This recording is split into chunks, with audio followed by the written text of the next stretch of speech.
Can you beat Salt and Sanctuary using only poison? Well, yes, quite easily in fact. Once an enemy is poisoned, more poison just amps up its strength, essentially. So with weapons such as the dagger or spear, you kinda blast through everything. Instead, let's find out if we can beat Salt and Sanctuary with poison and no weapon. A few new challenges arise, most of which I wasn't really prepared for. This is beating Salt and Sanctuary with pure green power.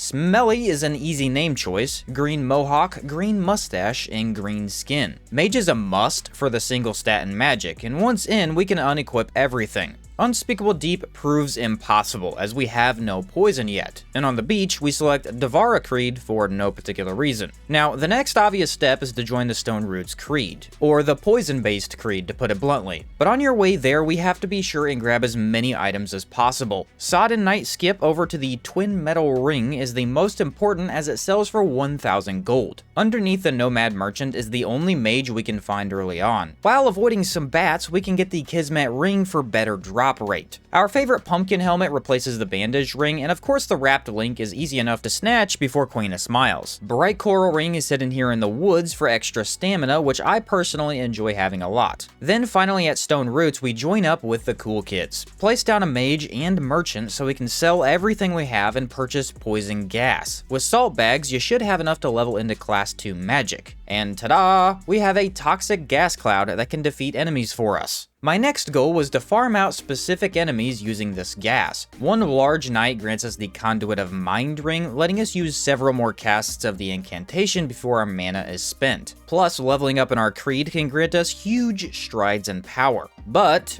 well, here's the first unique hurdle. Poison gas doesn't seem to work for this at all. I spent about an hour and a half farming 3 different enemy types in hopes that they would drop what I needed. Not only did I get none, but I didn't get a single item in general. Of course, that amount of time let me greatly level into willpower for bonkers amounts of stamina so early on, but it wasn't exactly working for what I wanted. Let's go ahead and see if defeating a boss fixes the drops, even though that seems doubtful. Dropping down near Kraken Cyclops gets us the Crystal Moat Ring for our full build almost. This helps us lose less stamina from casting magic. Kraken Cyclops is pretty easy because he's a huge target and can walk into the poison cloud. Now the cast time on this is long enough to get you caught here and there, but it's fine enough. And the reason we need this incantation is because it instantly procs poison on pretty much everything. Other poison sources take resistance into account, but not really poison gas. As long as a boss sits in the cloud for long enough, they will gain the poisoned status. And once that happens, it's practically already GG.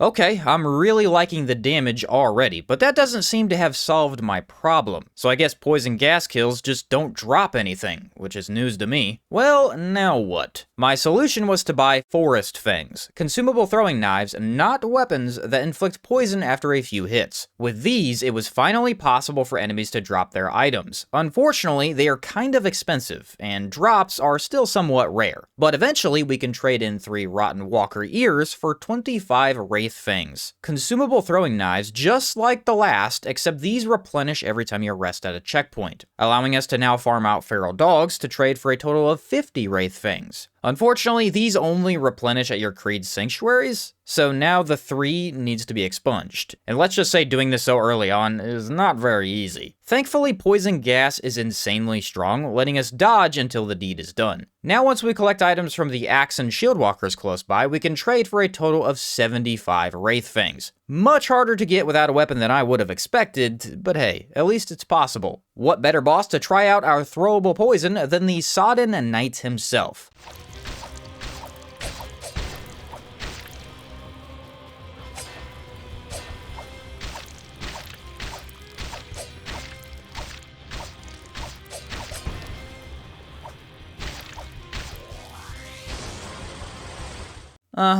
I can work with this. Queen of Smiles should be a good time to explain my idea here. First off, we instantly proc poison with poison gas. Next, we throw wraithfangs from safety anytime we can. This will both keep the poison applied infinitely and get the poison dealing more damage. Wraithfangs also seem to deal damage scaling with dex, but with poison this good, we should be fine to buff willpower through the roof and kinda leave it at that. More about this later, as it both worked and did not work.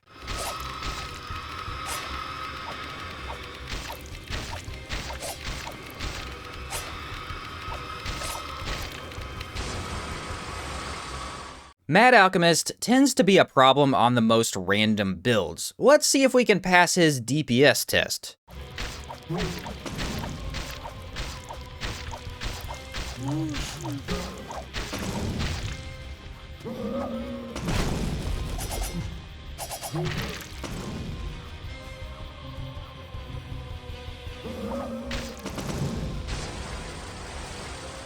The last early foe we need to tackle is False Jester. With a darker arena, we can actually hold our torch out and still use fangs and gas, which is really nice, I have to say. Aside from his fast movements, we've got plenty of stamina to dodge each poke as they show up.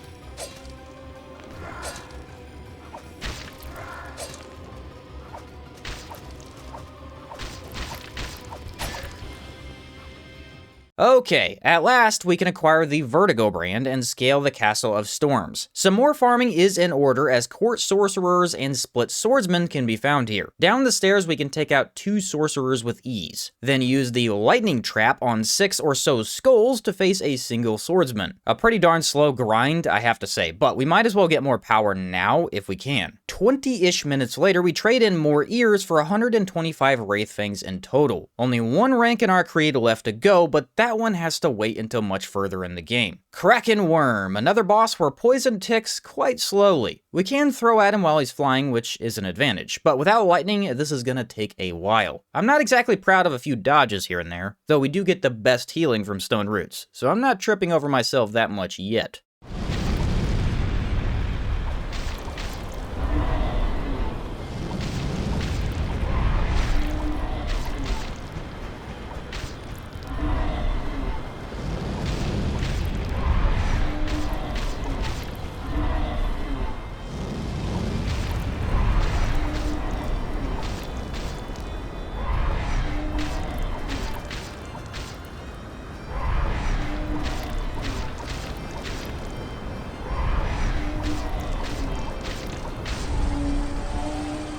Shadowflip brand for wall jumping gets us down into the red halls and up against the Tree of Men. While our build is pretty much complete at this point, we are missing one crucial aspect: fashion. And the armor set I would like to acquire is deep into the swamp, so no Dome of the Forgotten just yet. All the men are easy to pick off with fangs, but gas didn't seem to work well on his metal frame. Not sure if I was missing by not getting high enough or what. Instead, we just wait for the throwables to proc the poison, while of course continuously avoiding fire.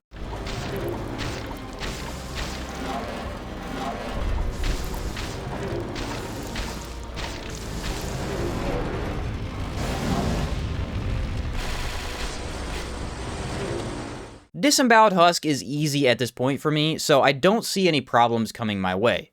Oh again. I could say that about 5 or 6 more times, as it seems the old pirate really had my number today. Actually, poison seems to do very little damage on him. We're left with okay hits from each fang, but when fighting him like this, he would resort to gunshots 80% of the time. In the end, my answer was to not spam throw quite as much. Even with nearing 40 willpower, you could still run out of stamina just before he shoots. Or even worse, you press dodge, but you're in the middle of throwing, and your guy goes, "Hey, I can't do 2 things at the same time, numbskull." Patience is the key. That and about 2 or 3 throws at a time.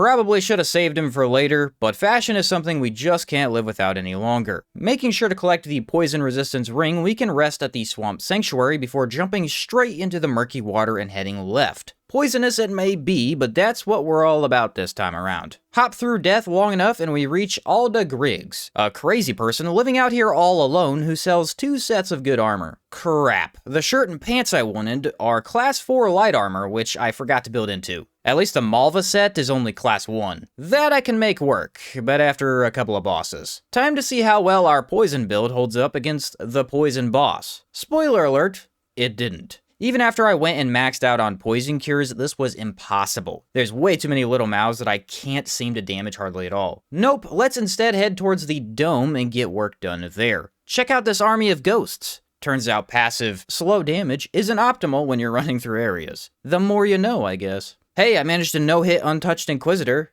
Again. Wow, this guy is pretty easy with range stuff.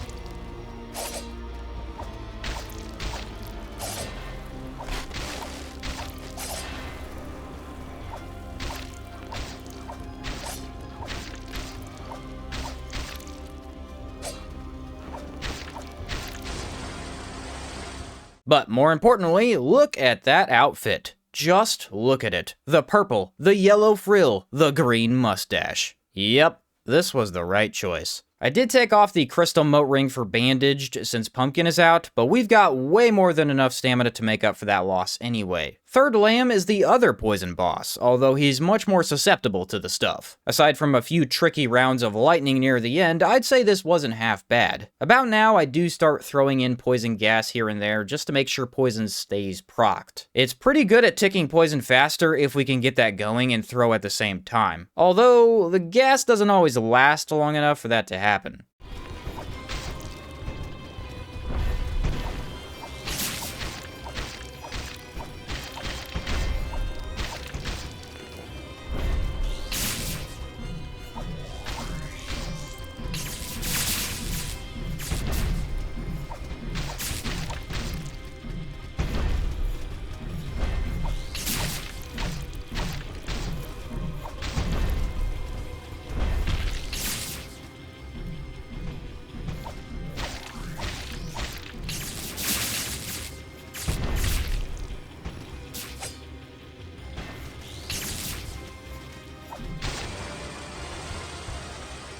Yay, we did it! Oh, come on, this game sucks. Now learning how to work with a hard light brand, we endure a super sponge. 1 part skeleton, other part fire. It's our favorite, Dried King. Another instance where holding a torch is great since it's pitch black in here. And overall, a very, very easy boss. Yeah, this took forever because there's resistance and health. But I was never worried for even a second. Roll through the boss simulator, here you go.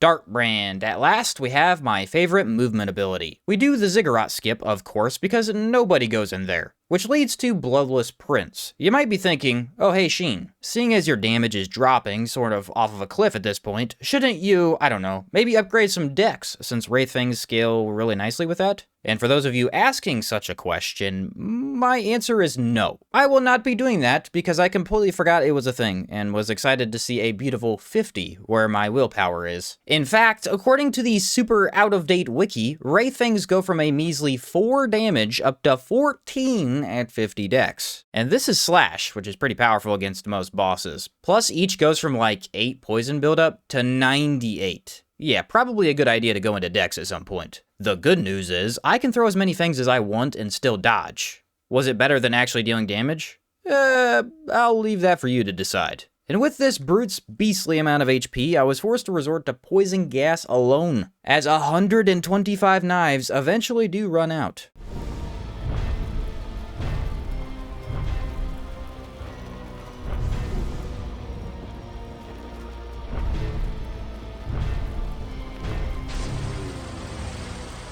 Next up is Coveted, which might as well be the exact same fight. Tiny damage, but I know what I'm doing, so they can't really defeat me. Took about 7 minutes. Sounds like a lot, but with a light roll, you can stay out of their attacks more often than not.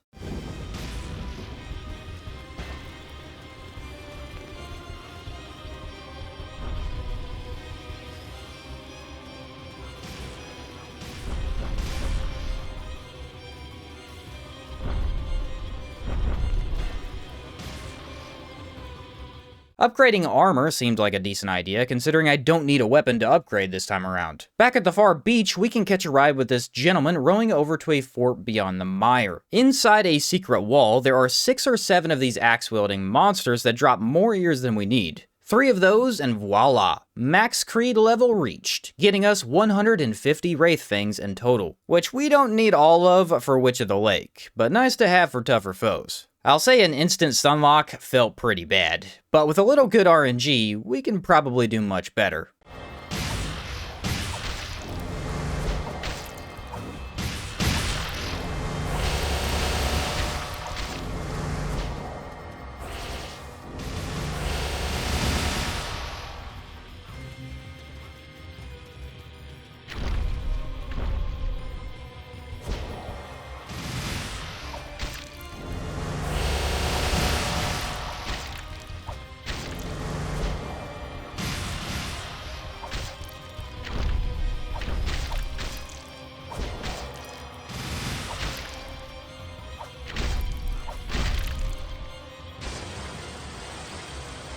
Let's just jump right into the unskinned as things are picking back up for us. 2 bosses instead of 1? More idiots for me to stink up.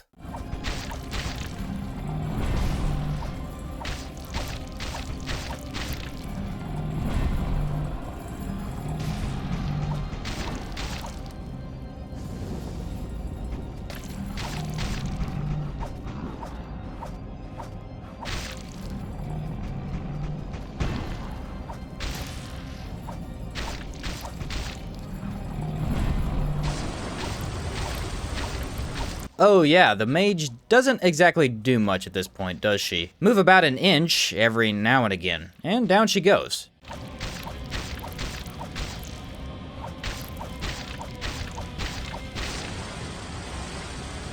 Karshjaw, the man, what have you got for me today? Come to think of it, holding a torch would have went over well here too. Not sure why I didn't pull it out this time. First half is kind of a joke if you stay far away from him and just avoid the single stab down. Second phase definitely kicks it up a notch, but learn to roll that triple poke poke poke and you're golden.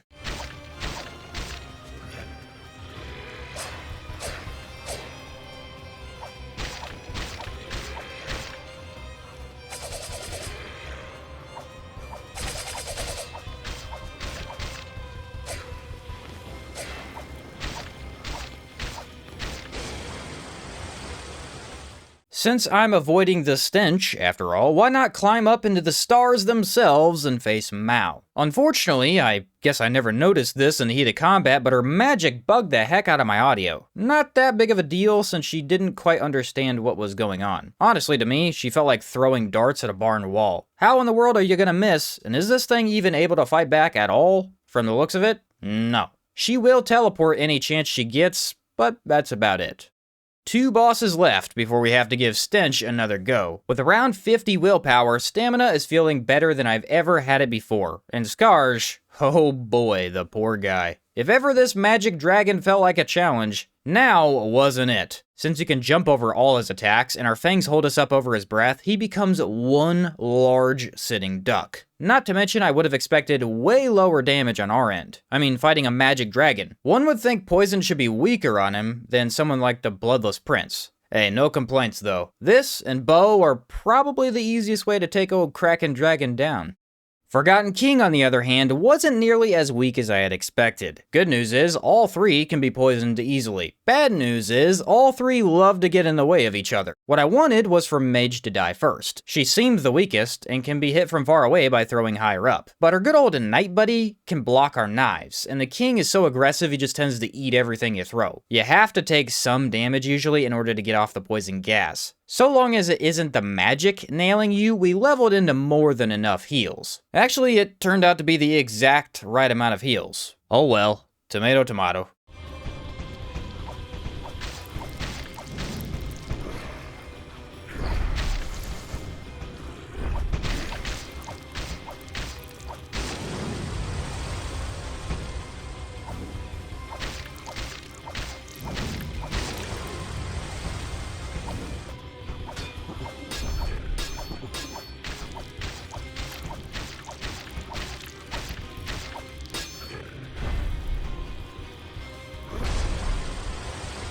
The build isn't getting much better after level 70, so Stench had better enjoy his final moments.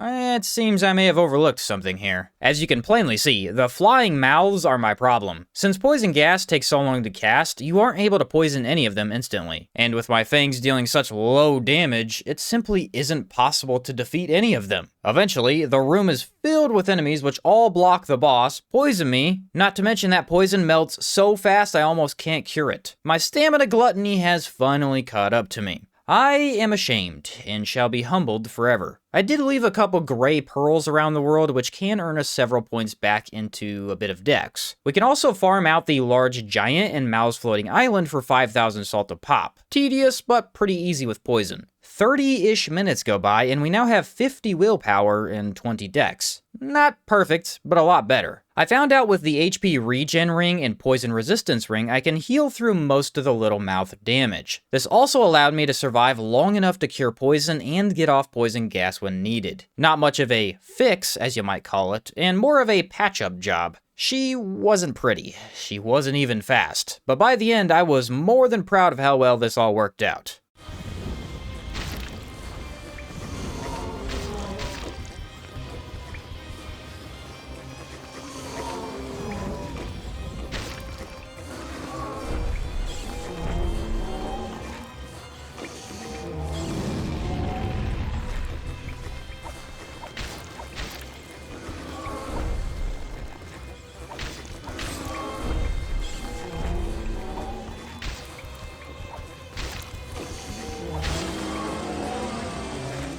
Let's go, boys! Finally, the mid-game boss gets taken down. Who would have guessed that the poison boss would be the hurdle of all hurdles? Probably everyone, actually. But hey, that was something, let me tell you. Mossy ring is ours for increased stamina regen, which of course I'm gonna use. And with the Redshift brand, Ronin Cran is our last option.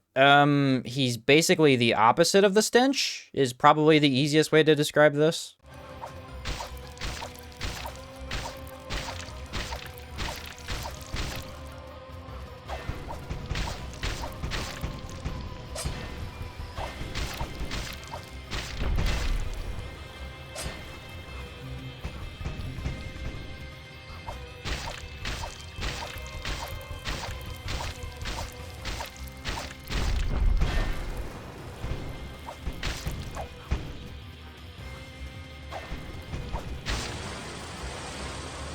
With that comes my most frightening part of each run, a long stretch to our final opponent, while I try and remember if I got every boss. Did I? Didn't I? Pretty sure we got them all, so say hi to the nameless god. And simultaneously say bye, because for the last time, poison shows us its raw and beautiful power.